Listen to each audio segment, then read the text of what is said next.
Assalamualaikum warahmatullahi wabarakatuh. Waalaikumsalam warahmatullahi wabarakatuh. Alhamdulillah, alhamdulillahil jabbaril qahhar, al-azizil ghaffar, khaliqil jannati wan nar.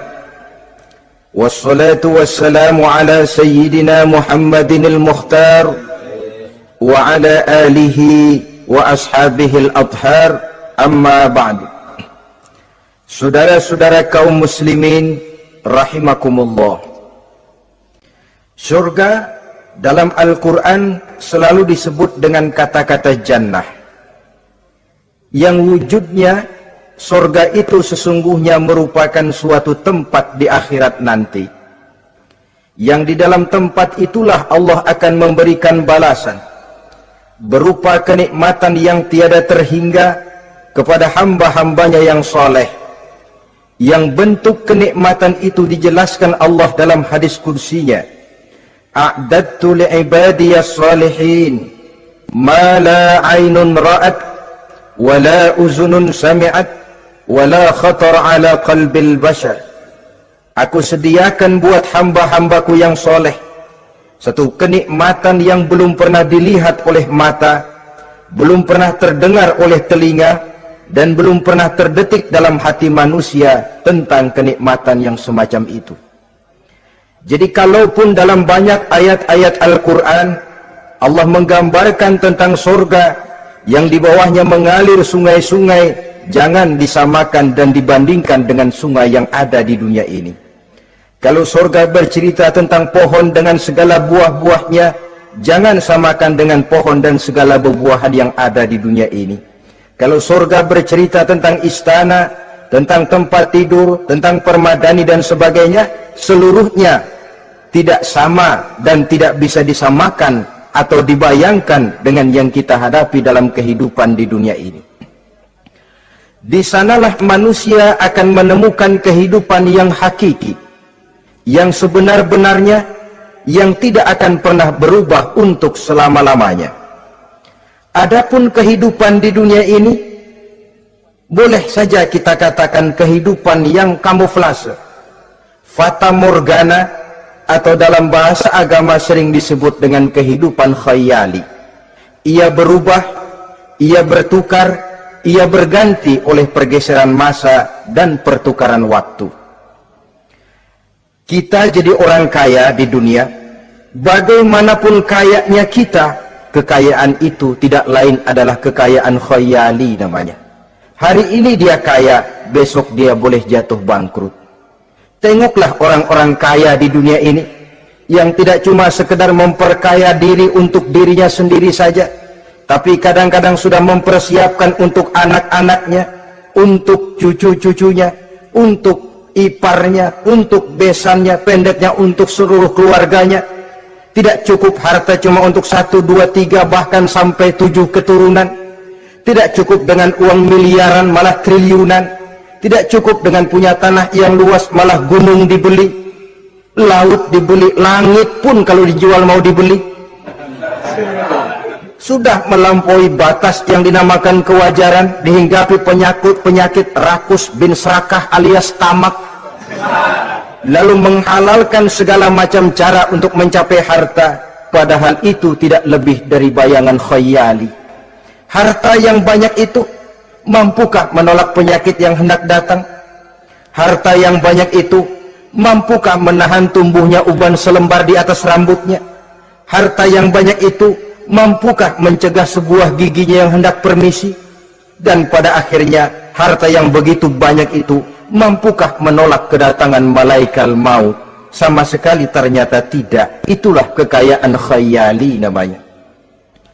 Karena itu orang yang terbuka mata hatinya, dia tidak hanya mengejar kekayaan khayali ini, dia mengejar kekayaan hakiki yang terpendam di dalam kepribadian berupa al-akhlaqul karimah, akhlak dan budi pekerti yang terpuji yang menghiasi jiwa dan kehidupannya.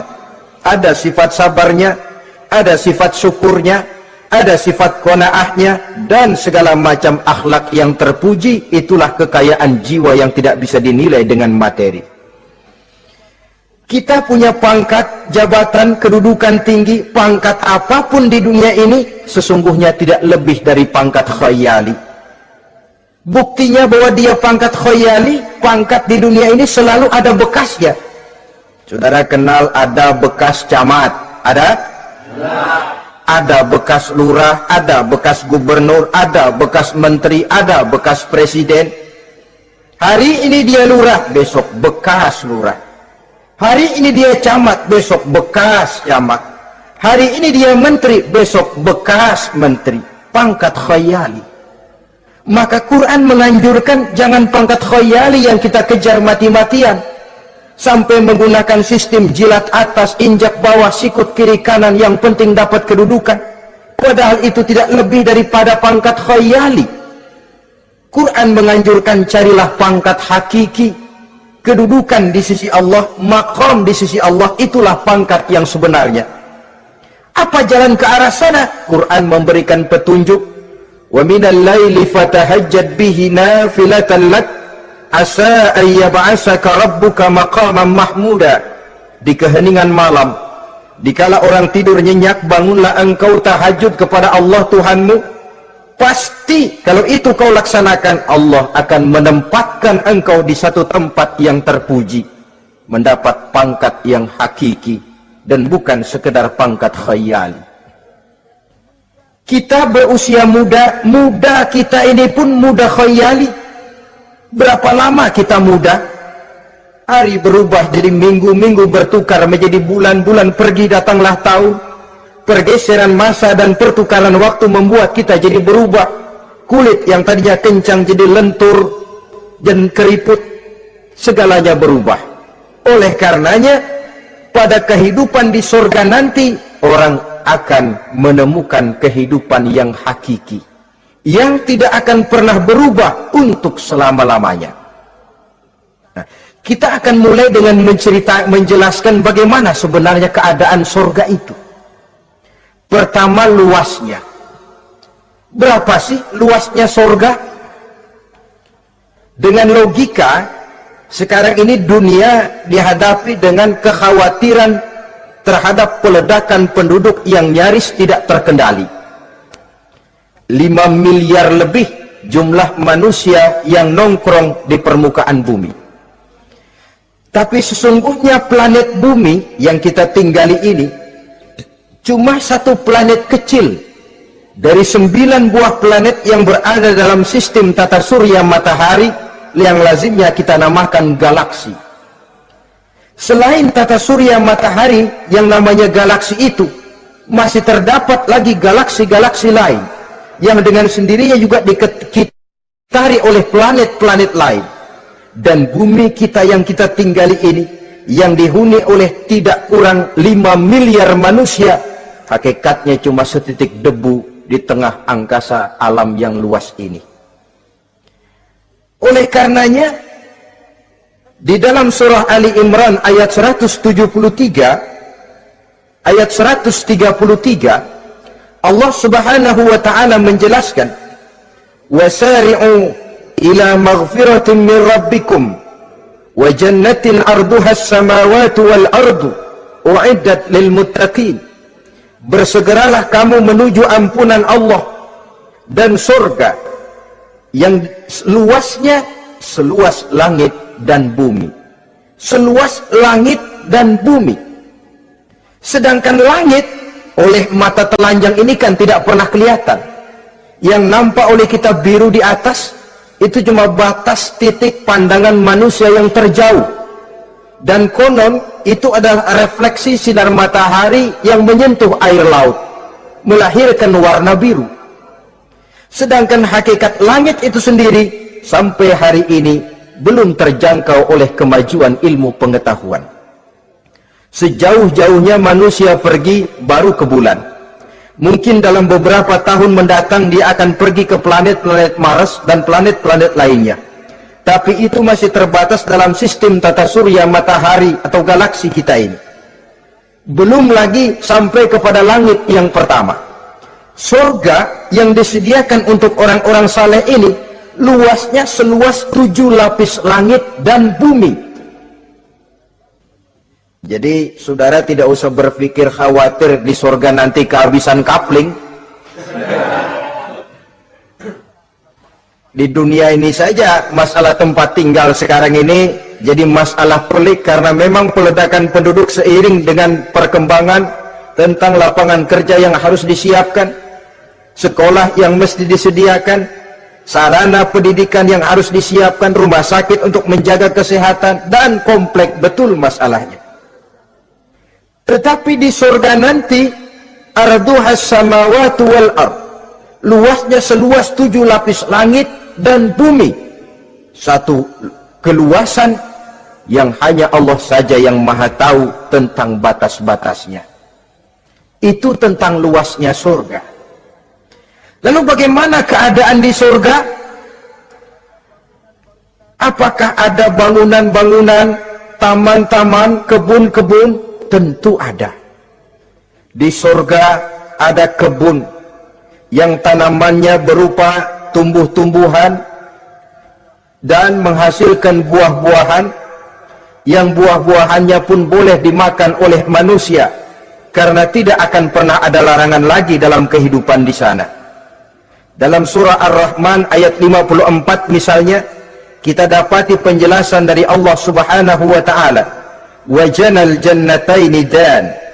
Begitu juga dalam surah Waqiah ayat 32 dan 33, Allah menjelaskan, wa fakihatin kasiratin la maqtu'ati wa la mamnu'ah, dan di dalam surga itu terdapat buah-buahan yang sangat banyak sekali, yang tidak pernah putus-putusnya, wa la mamnu'ah, dan tidak dilarang untuk mengambilnya.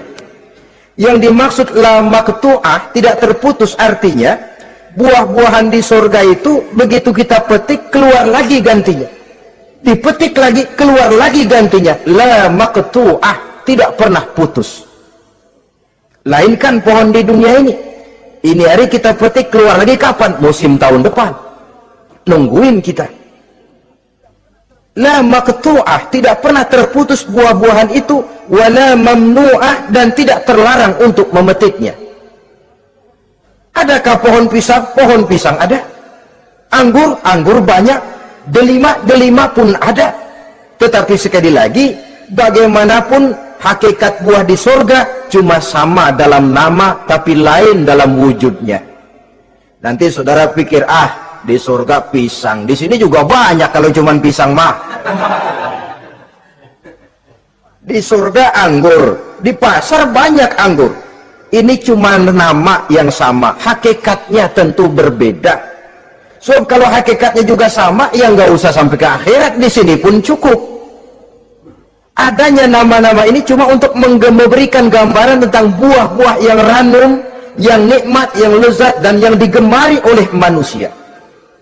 Dan jangan heran kalau di dunia ini biasanya pohon itu akarnya di bawah, buahnya yang di atas, maka di surga nanti terbalik pohon itu, akarnya yang di atas, buahnya yang ke bawah, sehingga orang nggak perlu tangga dan ngambil buah, tinggal metik saja, nggak perlu naik, nggak perlu manjat, nggak perlu bersusah payah. Saudara-saudara kaum muslimin rahimakumullah, kemudian bangunannya bagaimana? Surga itu pun bertingkat. Di dalam Al-Furqan ayat 10, Allah Subhanahu wa taala menjelaskan, Tabarakallazi in syaa'a ja'ala laka khairan min dzalik jannatun tajri min tahtiha al-anhar wa yaj'al laka qusura. Maha suci Allah yang apabila ia menghendaki dijadikannya untuk kamu yang lebih baik daripada kehidupan dunia ini, yaitu surga yang di bawahnya mengalir sungai-sungai, dan dibangunkannya untuk kamu istana-istana di dalam surga. Jadi bangunan di surga pun berbeda sesuai dengan amalan orang yang masuk ke dalamnya. Seperti halnya perumahan di dunia ini, ada yang masuk kelas pondok indah, ada juga yang masuk kelas pondok pindah. Itu kan tidak sama itu. Ada pondok indah, ada pondok pindah. Sudah pondok pindah lagi. Kenapa bisa berbeda begitu? Ya tergantung kekuatan ekonominya. Makin tinggi nilai kekuatan ekonominya, makin mampu dia mendirikan istana di dunia. Tapi di surga nanti, yang bikin mampu bukan ekonomi. Yang bikin mampu adalah amalan pada waktu hidup di dunia. Makin banyak amalnya, dengan sendirinya makin baguslah istananya di surga. Tetapi yang namanya surga, dapat empernya juga sudah lumayan betul itu. Seemper-empernya surga masih jauh lebih baik daripada sebagus-bagus istana di dunia ini. Taj Mahal, bangunan yang mengagumkan. Istana Raja Persia, bangunan yang menggiurkan. Sehebat-hebatnya istana dunia, masih jauh lebih mending empernya surga. Konon ya, menurut satu riwayat, baunya surga itu sudah bisa dicium 40 tahun perjalanan. Menurut riwayat lain 500 tahun perjalanan. Menurut riwayat satu lagi 70 tahun perjalanan. Baunya surga sudah dapat dicium oleh manusia. Saudara-saudara kaum muslimin rahimakumullah. Nah, di dalam bangunan-bangunan surga itu, seperti halnya terdapatlah kamar-kamar ghuraf dalam istilah Quran itu, yang juga berisi divan, ranjang, tempat-tempat tidur yang indah-indah, dilengkapi dengan kasur-kasur yang tebal dan empuk, bantal dan permadani yang daripadanya bertahtakan emas. Terulah tempat tidur paling menggiurkan kita zaman sekarang ini yang namanya Dunlopillow atau Alga Spring Bed. Sejauh itu bayangan kita menggambarkan masih belum apa-apanya ketimbang tempat tidur yang ada di surga itu nanti. Saudara-saudara kaum muslimin, apakah juga penduduk surga makan, minum, memakai pakaian? Iya. Mereka akan beroleh gelas, piala, kendi, cerek, dan piring-piring yang terbuat dari emas dan perak.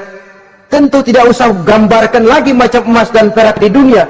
Emas dan peraknya akhirat, saudara-saudara. Tetap saja mala ainun ra'at, wala uzunun sami'at, wala khatara fi qalbil bashar. Belum pernah dilihat mata, belum pernah didengar telinga, dan belum pernah terdetik dalam hati manusia tentang wujud yang semacam itu. Apa pakaian mereka? Pakaian penduduk surga dari sutra yang lembut dan tebal, berwarna hijau. Kemudian saudara-saudara, sungai juga mengalir di sana. Mata airnya antara lain berwarna jernih, ada yang air susu, ada yang sungai madu, ada yang khamar atau sungai arak, dan penduduk surga boleh meminumnya, tidak ada larangan sama sekali. Timbul pikiran konyol, kalau di surga orang pada minum arak, apa banyak yang teler di surga? Ya tentu tidak, sebab di sana saya katakan tadi kehidupan yang hakiki. Segalanya diperbolehkan, segalanya dipersilahkan. Nah, lalu untuk masuk ke surga itu apa melalui pintu? Memang melalui berbagai macam pintu. Dan ada pintu-pintu khusus yang tidak boleh dimasuki orang lain. Sayyidina Abu Bakar Siddiq radhiyallahu an pernah bertanya tentang hal itu kepada baginda Nabi. Ya Rasul, apakah di surga ada pintu-pintu khusus? Ada, Abu Bakar. Ada di dalam surga itu pintu yang namanya Rayyan. Tidak boleh masuk ke pintu itu melainkan orang-orang yang puasa. Orang-orang yang rajin puasa, mereka akan masuk ke surga melalui satu pintu yang dinamakan Babur Rayyan atau pintu Rayyan. Ada pintu jihad, yang masuk lewat itu hanya mereka orang-orang yang waktu di dunia sepanjang hidupnya berisi jihad, menegakkan dan meninggikan kalimat Allah. Ada babu sedekah, pintu yang hanya boleh diliwati oleh orang-orang yang rajin bersedekah, ringan tangan dalam memberikan bantuan kepada orang-orang yang memang memerlukannya. Dan setiap orang melalui pintu yang sesuai dengan amalannya masing-masing. Ketika itu Abu Bakar bertanya, ya Rasul, Apa ada orang yang dipanggil dari tiap pintu? Tiap pintu manggil dia. Kata Nabi, ada Abu Bakar, dan saya doakan kau masuk salah satu di antara orang yang dipanggil dari tiap pintu. Ini orang multi komplek ini. Puasa, dia ahli puasa. Soal jihad, sepanjang hidupnya dia jihad. Sedekah memang tangannya pemurah. Tahajud memang tiap malam. Sementara itu akhlaknya luhur. Tiap pintu manggil dia. Dalam hadis ada juga perempuan yang bernasib baik, dijelaskan oleh Nabi, iza sallatil mar'atu khamsaha wa shamat shahraha wa hafizat farjaha wa ata'at zawjaha qila laha udkhuli min ayyi abwabil jannati syi'ti. Apabila seorang perempuan dia kerjakan solat yang 5 waktu, dia puasa di bulan Ramadan, dia jaga kehormatan dirinya, kemudian dia taat kepada suaminya, di akhirat nanti dikatakan kepada perempuan tadi, wahai perempuan, udkhuli min ayyi abwabil jannati syi'ti, masuklah kamu ke dalam surga dari pintu mana saja yang kamu mau. Disuruh pilih, saudara-saudara. Nah, kalau kita waktu di dunia ini tidak ada keistimewaan amal, bingung mau masuk pintu mana. Ramadan puasanya kayak gendang, depan doang sama belakang, penutupan sama pembukaan, peserta kehormatan, tengah-tengahnya kosong. Nanti mau masuk pintu royan, ditanya, ini pintunya orang yang puasa, kamu puasa Ramadan? Puasa juga sih. Puasa juga sih, bagaimana? Iya, pembukaan sama penutupan, tengahnya kosong, nggak bisa lewat pintu sini, cari pintu lain saja. Mau masuk kita lewat pintu jihad, ditanya lagi, kamu lewat sini apa merasa pernah berjuang membela agama waktu di dunia? Mau lewat pintu sholat, apa kau termasuk orang yang konsekuen menjaga sholat? Bersyukurlah kita kalau tiap pintu memanggil. Kalau tidak, adalah salah satu amal kita yang menunjukkan keistimewaan kita. Karena itu beramal nggak perlu banyak, yang penting rutinnya, istiqomahnya. Ahabbul a'mali indallah adwamuha wa in qalla. Amalan yang paling dicintai Allah yang dikerjakan secara tuntas walaupun tidak banyak. Saudara baca ayat Quran nggak banyak, satu malam cuma 3 ayat, tapi rutin tiap malam 3 ayat, tiap malam 3 ayat. Itu lebih dicintai Allah daripada sekali ngaji 1 juz, terus 3 bulan nggak ngaji-ngaji. Lebih baik yang sedikit-sedikit ini tapi rutin, dia akan menjelma menjadi amalan yang banyak, daripada sekalinya banyak lalu ke belakangnya malah tidak ada sama sekali. Hendaknya ada amalan-amalan kita yang menunjukkan keistimewaan dan kelak akan menjadi pintu yang kita tempuh di surga nanti. Apabila kita sudah melalui pintu-pintu surga itu dan tinggal di dalamnya dengan pakaian, dengan perhiasan, dengan makanan dan minuman sebagai yang saya sebutkan tadi, maka kita pun dalam kehidupan di sana akan dilayani oleh pelayan-pelayan muda. Yatufu alaihim wildanun mukhalladun. Pelayan-pelayan yang muda itu keliling melayani apa keperluannya dan tidak pernah tua pelayan itu, sebagaimana kita pun tidak akan pernah tua.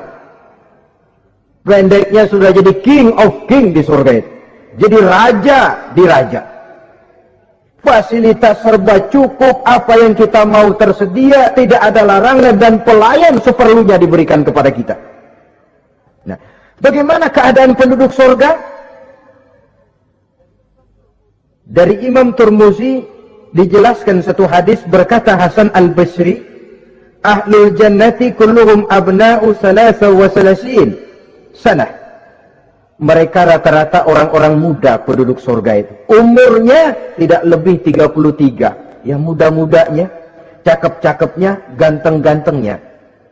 Pantas kalau satu hari ada perempuan tua menghadap Rasul. Ya Rasul, saya ahli ibadah, saya beriman kepada Allah, saya cinta kepada Islam, apakah saya akan masuk surga ya Rasul? Nabi senyum, enggak bu, nenek-nenek enggak masuk surga. Itu perempuan nangis sejadi-jadinya. Ya Rasul, kalau gitu sia-sia tahajud saya, sia-sia puasa saya, sia-sia segala macam ibadah saya. Nenek-nenek nggak masuk surga ya Rasul, sayang benar segalanya. Rasul kemudian menghampiri perempuan tadi, Bu, kalau yang ibu bilang itu benar, ibu masuk surga. Cuman di sana ibu balik muda lagi, kulit nggak kempot kayak begitu, rambut nggak putih macam begitu. Ibu nanti di surga bakal jadi muda lagi. Salah selesin, umur 33 tahun. Rata-rata seluruh penduduk surga umurnya begitu. Tidak ada yang tua, tidak ada yang anak-anak, tidak ada yang remaja, rata-rata segitu. Nah, lalu bagaimana?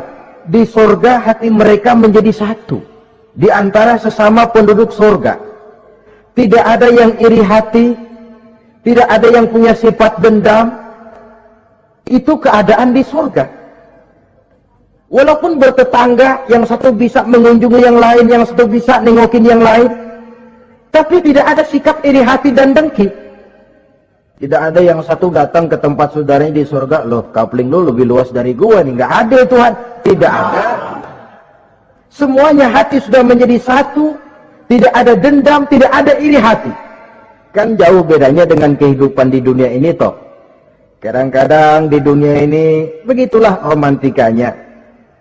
Kita melarat, disuraki orang, kita sedikit kaya, diselidiki orang, ada saja yang iri, ada saja yang hasut, dan selalu mencari cara untuk menjatuhkan kita.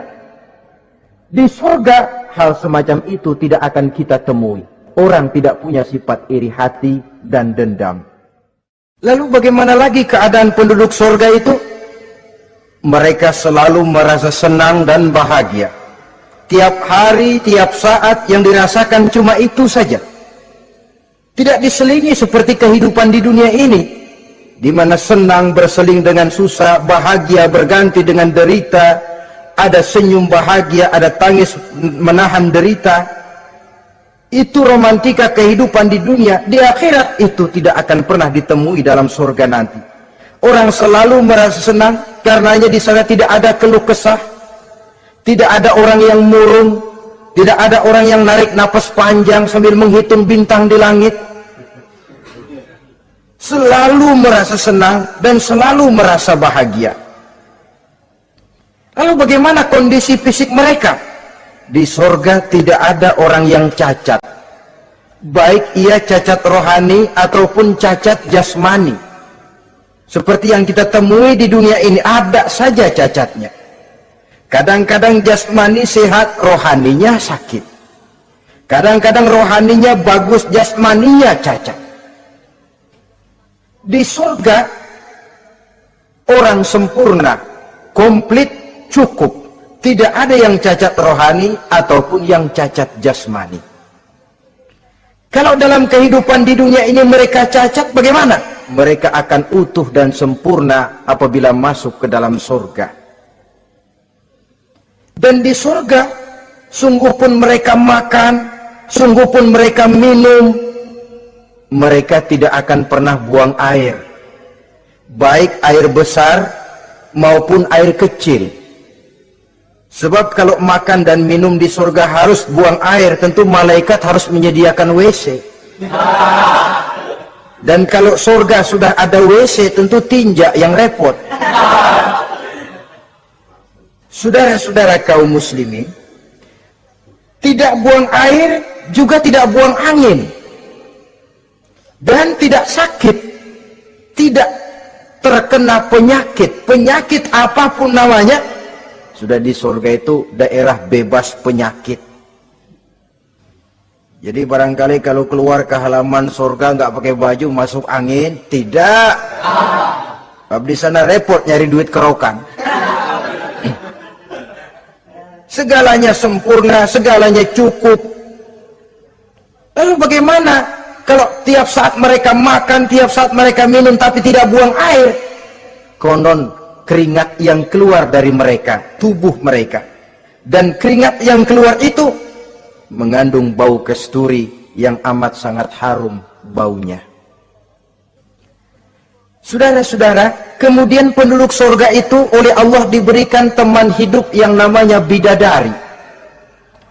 makhluk Allah yang teramat sangat cantiknya, yang tidak bisa kita bayangkan macam apa cantiknya. Barangkali kalau kita menonton film, kita kagum dengan bintang-bintang film kenamaan yang cantiknya selangit. Itu mah belum ada seujung kukunya dari para bidadari. Mereka dalam Quran disebut azwajun mutahharah, istri yang disucikan. Apa pengertian suci di sini? Belum pernah tersentuh sebelumnya, baik oleh manusia, baik oleh jin, baik oleh malaikat sekalipun. Jadi memang orisinil, build up dari sononya belum kepake. Khusus untuk manusia yang masuk surga. Belum pernah kepegang sama manusia. Jangankan manusia, jin dan malaikat saja belum pernah megang. Lain kan di dunia sekarang ini, kita mau cari barang orisinil sudah repot. Ya mujurlah kalau saudara menemukan seorang gadis yang orisinil paten, masih build up, barangkali mujur. Tapi umumnya terutama di kota-kota besar, ya sudah, kita dapat second hand juga masih lumayan. Kalau tidak rongsok-rongsok bener mah, ini kadang-kadang sudahlah second hand, kondisinya juga 30%, udah mesti nyervis melulu kita ini. Saudara-saudara, azwajun mutahharah belum pernah tersentuh oleh siapapun.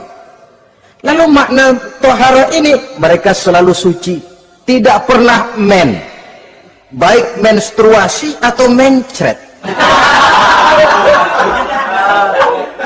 tidak pernah. Dan kalau perempuan kita, istri-istri kita di dunia ini kan 1 minggu dalam sebulan terkena dapat fasilitas dia untuk tidak sholat, untuk tidak ibadah, masa haid itu. Perempuan di surga yang namanya bidadari tidak akan pernah mengalami haid. Lalu apalagi keistimewaannya? Selalu perawan, tidak pernah janda. Walaupun tiap hari dipakai, habis dipakai perawan lagi.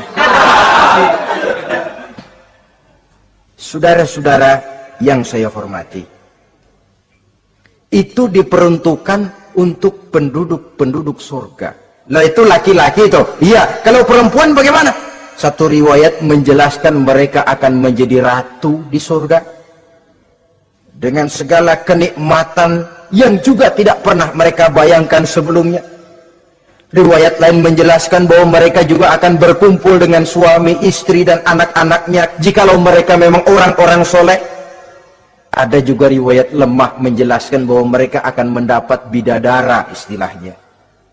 Saudara-saudara kaum muslimin rahimakumullah, pendeknya surga dan seluruh kenikmatan yang ada di dalamnya tidak pernah mata melihat, belum pernah telinga mendengar, belum pernah terbetik dalam hati manusia. Oh, di surga begini kali ya, berbeda dengan itu. Oh, bidadari begini kali ya, kalau masih begini kali ya, masih bisa dibayangin. Ini sudah nggak bisa dibayangin, jadi nggak usah begini ya begitu ya. Saudara-saudara, apabila orang sudah masuk ke dalam surga, bertemu dengan sesama teman waktu di dunia, surah At-Tur menjelaskan ayat 25-26, wa aqbala ba'duhum ala ba'di yatasaalun qalu inna kunna qablu fi ahlina mushfikin famanna Allahu alaina wa waqana azabas samum.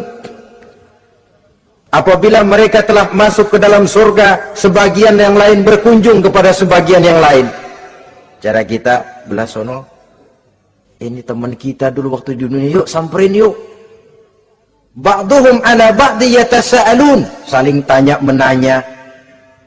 Kalau istilah kita, sampai juga kemari? Iya. Oh, saya waktu di dunia dulu sebenarnya sudah khawatir, takut mendapat azabnya Allah. Tapi Allah memberikan karunia kepada saya diselamatkan dari azab. dari mara bahaya neraka, sampailah saya ke dalam surga ini. Alhamdulillah. Bagaimana kabarnya ente? Alhamdulillah saya juga sampai ke surga ini. Si fulan bagaimana? Nyangkut kali dia mah di neraka. Yatasa'alun, saling tanya menanya hal ihwal dan keadaan mereka. Tapi satu hal yang jelas saudara-saudara, di surga nanti itu tidak ada perkataan yang sia-sia, tidak ada ucapan kotor, tidak ada omongan keji, dan tidak ada omongan kosong. Tidak ada omongan yang sia-sia, ucapan-ucapan yang kotor, mencaci maki, itu tidak ada. Karena sifat marah pun tidak ada dalam surga. Kalau di sini kadang-kadang sedikit marah sudah semrawut, kata-kata kita sudah out of control. Di sana tidak ada kata-kata kosong yang tidak ada manfaat dan tidak ada gunanya. Saudara-saudara kaum muslimin rahimakumullah.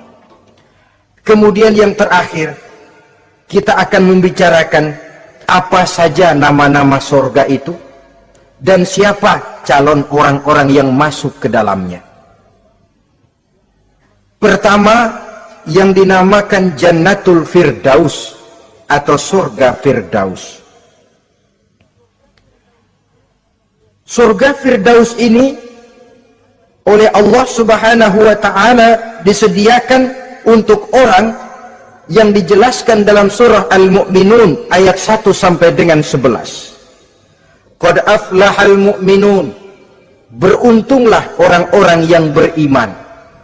Jadi kalau saudara ingin dapat kapling di tempat yang namanya Firdaus, itu boleh pesan mulai sekarang. Nafas masih ada, Allah masih memberikan kesempatan untuk hidup, pesan tempat dari sekarang. Apa harga karcisnya? Pertama, qad aflahal mu'minun, harus beriman. Ini syarat mutlak. Tidak beriman, nggak usah minta karcis. Minggir. Ini karcis pertama harus untuk orang yang beriman. Setelah itu yang kedua apa? Allazina hum fi salatihim khashi'un. Mereka yang khusyuk di dalam solatnya. Jadi untuk mendapat tiket ke surga Firdaus itu setelah beriman khusyuk di dalam solat. Artinya khusyuk tarkul ghair li ajlil amal. Meninggalkan yang lain dan hanya memfokuskan diri kepada satu pekerjaan yang sedang dihadapi. Kalau kita makan sambil ngobrol, itu namanya makannya nggak khusyuk. Sebab ada sambil ngobrolnya. Nah, sholat yang khusyuk, sholat yang di dalamnya tidak berisi yang lain kecuali sholat itu. Meninggalkan yang lain dan hanya memfokuskan diri saja untuk melaksanakan suatu amalan. Dan sholat khusyuk itu berat. Kadang-kadang waktu mau sholat kita nggak ingat apa-apa. Begitu sudah masuk takbir yang kita lupa malah kita ingat. Itu kurang ajarnya iblis. Mau sholat nyari dompet nggak ketemu, begitu takbir. Aduh, dompet di atas meja. Ini kalau sembahyang lama-lama digerataki orang nanti nih. Mulai ocar kacir sholat kita. Makanya kata Imam Nawawi, sudah dinamakan khusyuk untuk tingkatan orang awam kalau pada waktu takbir dia ingat Allah. Segitu aja dulu dah tingkatan orang awam itu. Sebab yang namanya khusyuk itu hudurul qalbi wa sukunul jawarih. Hatinya ikut sholat, anggota badannya tenang tentram di waktu sholat, khusyuk. Kalau waktu sholat garuk sono garuk sini, kaki ketekas ketekus, terus sudah anggota badannya nggak khusyuk. Atau anggota badannya tenang tentram, nggak gerak-gerak, cuma hatinya ngayap kemana-mana. Badannya di musola, hatinya di pasar. Itu juga nggak khusyuk. Dan itu berat. Karena itu ini syarat kedua untuk mendapat tiket ke Firdaus. Imam Ali saja pernah dites oleh Rasul. Ya Ali, saya ya Rasul, kalau kau bisa sembahyang khusyuk, aku boleh kasih kau serban. Kamu boleh pilih yang hijau apa yang putih nanti. Baik ya Rasul, sembahyang beliau 2 rakaat. Selesai salam ditanya, yang mana sorbannya Li? Kata Imam Ali, yang hijau ya Rasul. Belum nengok udah yang hijau ya Rasul. Kata Nabi, kalau begitu ente nggak khusyuk. Kenapa? Mungkin tadi waktu sujud mikirin, ntar kalau gua ditawarin pilih yang hijau aja dah. Belum nengok sudah menjawab. Saudara-saudara, yang ketiga, wallazina hum 'anil lagwi mu'ridun. Orang-orang yang menghindarkan diri dari ucapan dan perbuatan yang sia-sia, yang tidak ada gunanya. Ini tiket yang syarat yang ketiga untuk mendapat tiket ke Firdaus itu menghindarkan diri baik dari ucapan ataupun perbuatan yang sia-sia, yang tidak ada nilainya baik dalam pandangan manusia, lebih-lebih lagi dalam pandangan Allah. Yang keempat, wallazina hum lizzakati fa'ilun. Mereka yang aktif membayar zakat. Kemudian yang kelima, wallazina hum lifurujihim hafizun illa ala azwajihim aw ma malakat aymanuhum fa innahum ghairu malumin. Orang-orang yang memelihara kehormatan dirinya kecuali kepada istrinya atau kepada budak sahayanya, pandai mengendalikan nafsu, tidak terperosok memperturutkan syahwatnya. Yang keenam, wallazina hum li amanatihim wa ahdihim raun. Orang yang pandai menjaga amanah dan pandai menepati janji.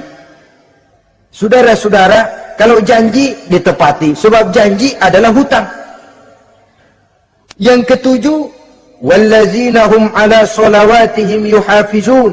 Mereka juga selalu memelihara, tidak cuma sekedar khusyuk, tapi memelihara sholat dengan baik. Ayat ke-11 dari Al-Mu'minun ini ditutup oleh Allah dengan jelas, ulaika humul warisun allazina yarisuna al-firdausa hum fiha khalidun. Mereka itulah para ahli waris yang akan menerima warisan berupa surga Firdaus dan mereka kekal di dalamnya. Kalau tadi sudah kita tangkap bahwa begitu besar kenikmatan yang ada di dalam surga, ternyata barang yang mahal memang tidak mudah untuk didapat. Saudara-saudara, inilah surga Firdaus. Adapun yang kedua, nama surga itu disebut dalam Quran Jannatu Adnin, surga Aden. Untuk siapa mereka? Dalam surah Ar-Ra'd ayat 22 dan 23 Allah menjelaskan, wallazina sabaru ibtigha'a wajhi rabbihim wa aqamus shalah wa anfaqu mimma razaqnahum sirran wa alaniyah wa yadra'una bil hasanati sayyi'ata ulaika lahum uqbad dar jannatu adnin yadkhulunaha. Dan orang-orang yang sabar, wallazina sabaru, orang-orang yang sabar. Sabar dalam apa? Ibtigha'a wajhi rabbihim, dalam menuntut keridhaan Allah. Sabar dalam mencari keridhaan Allah. Sujud mencari keridhaan Allah, sabar. Puasa mencari keridhaan Allah, sabar. Melaksanakan segala macam ibadah untuk mencari keridhaan Allah, sabar. Ini syarat untuk mendapat tiket ke surga Aden nanti, Jannatu Adnin. Sabar dalam mencari ridho Allah. Apalagi di zaman sekarang katanya persaingan hidup makin tajam, lapangan kerja makin sulit, mental hipokrit makin merajalela, golongan munafik alias bunglon ada di mana-mana. Kalau nemplok di daun kuning warnanya kuning, hinggap di daun hijau dia jadi hijau, nempel di dahan coklat jadi coklat. Menjilat ke sana kemari, bukan untuk mendapat ridho Allah kadang, tapi untuk mendapat ridho atasannya, mendapat restu atasannya. Ini kan realita dalam kehidupan. Saudara-saudara, mencari muka, padahal seorang muslim ibtigha'a wajhi rabbihim, sabar dalam mencari ridho Allah. Lalu wa aqamus shalah, mereka mendirikan salat. Di sini hanya pengertian umum, mendirikan salat. Kalau dalam Firdaus tadi ditegaskan, tidak cuma sekedar mendirikan, tapi juga khusyuk dan memelihara. Ini mendirikan, saudara-saudara. Maaf, Ada orang yang mengerjakan sholat, ada orang yang mendirikan sholat. Apa bedanya itu? Kalau mengerjakan sholat cuma sekedar gugur kewajiban. Pokoknya gugur kewajiban beres. Kadang-kadang pulang sembahyang Jumatnya bersendal. Enggak sembahyang dia, sembahyang. Kok nyolong sendal pulangnya? Itu baru ngerjain sholat, belum mendirikan sholat. Kalau mendirikan sholat, selesai sholat, ajaran sholat diterjemahkan dalam kehidupan. Itu mendirikan namanya. Ada istimror, kontinuitas alias kesinambungan. Selesai sholat, akhlak sholat, ajaran sholat diterjemahkan di luar sholat. Itu makna aqamus sholat.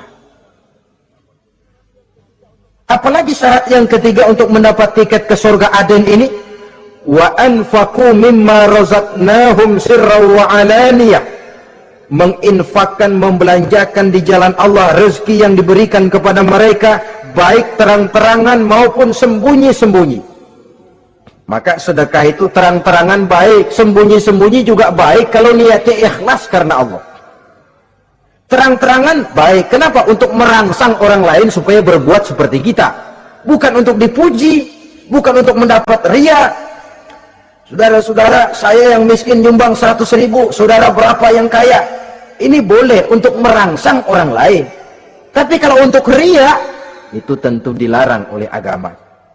Terang-terangan boleh, sembunyi juga boleh, bahkan itu yang dianjurkan oleh Nabi. Tangan kiri tidak tahu apa yang diberikan oleh tangan kanannya. Saudara-saudara, lalu yang keempat, wa yadra'una bil hasanati sayyi'ata.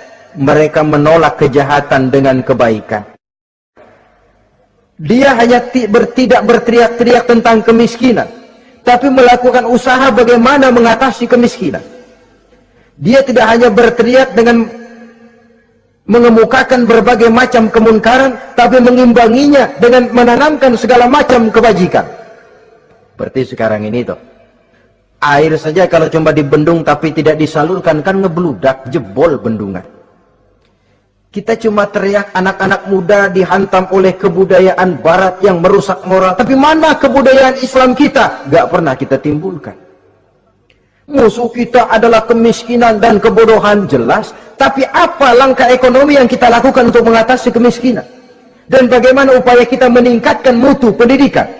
Kadang-kadang yang mutunya baik, mahalnya nggak kejangkau oleh lapisan rakyat yang di bawah, menengah ke bawah ini. Itu yang jadi problem.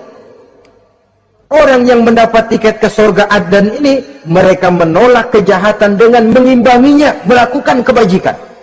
Tidak cuma teori, tidak cuma propaganda, tapi ada langkah konkret bahwa untuk membentengi kemaksiatan harus diperbanyak munkar. Untuk mengimbangi segala macam perbuatan durjana harus dikembangkan majelis taklim pesantren, menghidupkan akhlak Islamiyah dalam kehidupan sehari-hari. Wa yadra'una bil hasanati sayyi'ah. Orang semacam itulah yang akan mendapat tiket ke surga Aden atau Jannatu Adnin nanti. 2. Adapun surga yang ketiga dinamakan Jannatun Naim. Surga Naim. Naim mengandung arti penuh kenikmatan. Tiketnya sederhana saja.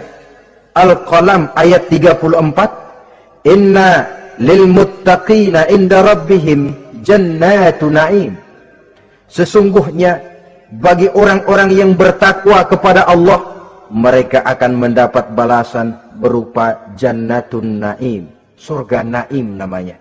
Jadi tidak banyak untuk mendapatkan surga Naim ini, cuma takwa. Cuman takwa yang jadi banyak. Apa itu takwa? Sekarang ini kan takwa jadi lalap. Dan orang sering menggunakan istilah agama di zaman sekarang ini untuk maksud yang tidak sama dengan maksud agama. Padahal takwa ini jelas, sebelum Islam datang ke Indonesia, kita orang Indonesia tidak kenal kata-kata takwa. Maka kalau harus menggunakan kata takwa, pengertiannya harus dikembalikan kepada pengertian Islam. Ini sih enggak. Orang yang mana aja kalau dilantik bertakwa kepada Tuhan yang Maha Esa, bertakwa. Sampai membleh ke bibir, bertakwa. Tapi kalau sudah megang jabatan, kadang-kadang takwa ngalor dia ngidul. Tidak relevan lagi. Lalu apa sih yang namanya takwa itu? Sederhana saja. Imtisalul awamir wajtinabun nawahi, itulah takwa. Melaksanakan segala yang diperintah, menjauhi yang dilarang, itu takwa. Menjalankan perintah dengan meninggalkan larangan, apa bedanya? Kalau melaksanakan perintah boleh sesuai dengan kemampuan, tapi menjauhi larangan mutlak. Laksanakan perintah Allah sesuai dengan kemampuanmu, tapi tinggalkan larangan Allah mutlak. Mampu tidak mampu, tinggalkan. Enak kalau ada perintah, jauhi larangan Allah semampu kamu. Ya enak, tinggal kita milih. Saya belum mampu ninggal teler itu, lezat itu, belum mampu. Yang boleh semampu kita melaksanakan perintah. Sholat semampu kita, asal jangan mampu lalu pura-pura tidak mampu. Puasa semampu kita, jihad semampu kita. Tapi kalau sudah meninggalkan larangan mutlak, mampu tidak mampu harus ditinggalkan. Jadi kelihatannya sederhana takwa ini, tapi masalahnya rumit. Melaksanakan yang diperintah, menjauhi yang dilarang, dan itu tiket untuk mendapatkan surga naim atau jannatun naim. Yang keempat, saudara-saudara, di antara nama surga itu ada yang disebut surga ma'wa atau jannatul ma'wa. Apa tiket untuk sampai ke sana? Surah An-Nazi'at ayat 40 dan 41. Wa amma man khafa maqama rabbih wa nahan nafsa 'anil hawa fa innal jannata hiyal ma'wa. Sesungguhnya orang-orang yang takut kepada larangan Tuhannya, wa nahan nafsa 'anil hawa, dan sanggup mengendalikan nafsu, sanggup mengendalikan diri dari memperturutkan hawa nafsu, fa innal jannata hiyal ma'wa, surga ma'walah tempat tinggalnya nanti. Jadi tiket ke jannatul ma'wa ini, pertama khafa maqama rabbih, takut kepada batas-batas yang telah ditentukan oleh Tuhannya. Ini batasnya, kamu jangan nyebrang ke sini. Ini batas yang halal, ini yang haram, ini yang hak, ini yang batil, ini yang ma'ruf, ini yang munkar. Orang yang ingin mendapat tiket ke ma'wa, dia takut batas-batas itu. Lalu sanggup mengendalikan diri, tidak sampai memperturutkan hawa nafsunya. Itu tiket ke surga ma'wa. Yang kelima dinamakan surga Darussalam atau Jannah Darussalam. Dijelaskan dalam Al-An'am ayat 126 dan 127. Wa hadza siratu rabbika mustaqima wa qad fassalna al-ayati liqaumin yatadhakkarun lahum darussalam inda rabbihim wa huwa waliyuhum bima kanu ya'malun. Inilah jalan Tuhanmu yang lurus. Telah kami pisahkan ayat-ayat kami bagi kaum yang mau berfikir. Jadi kelihatan di sini untuk mendapat tiket ke Darussalam, istiqomah mengikuti jalan lurus, istiqomah berpegang kepada Islam, dan pandai membedakan apa yang memang oleh Allah sudah dibedakan, antara yang hak dan batil, antara yang benar dan salah, dan selalu ingat kepada ayat-ayat Allah. Itu surga Darussalam. Yang keenam dinamakan Darul Muqamah.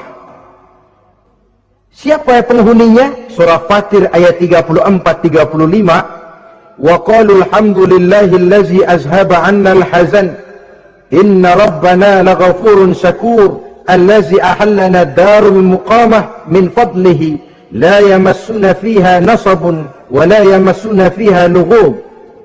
Yaitu orang-orang yang senantiasa bertahmid, memuji kebesaran Allah subhanahu wa ta'ala, mereka akan mendapatkan Darul Muqamah. Yang ketujuh dinamakan surga Maqamul Amin. Ini pun disediakan untuk orang yang bertakwa, seperti dalam Ad-Dukhan ayat 51, innal muttaqina fi maqamin amin.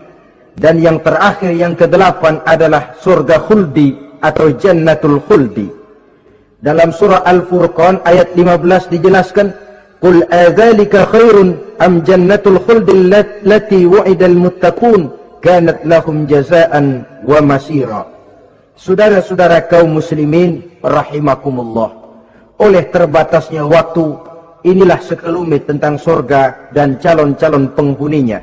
Mudah-mudahan dijadikan kita oleh Allah termasuk salah seorang di antara calon-calon yang kelak akan menjadi penghuni surga, mendapat kenikmatan yang kekal dan abadi di dalamnya. Amin ya rabbal alamin.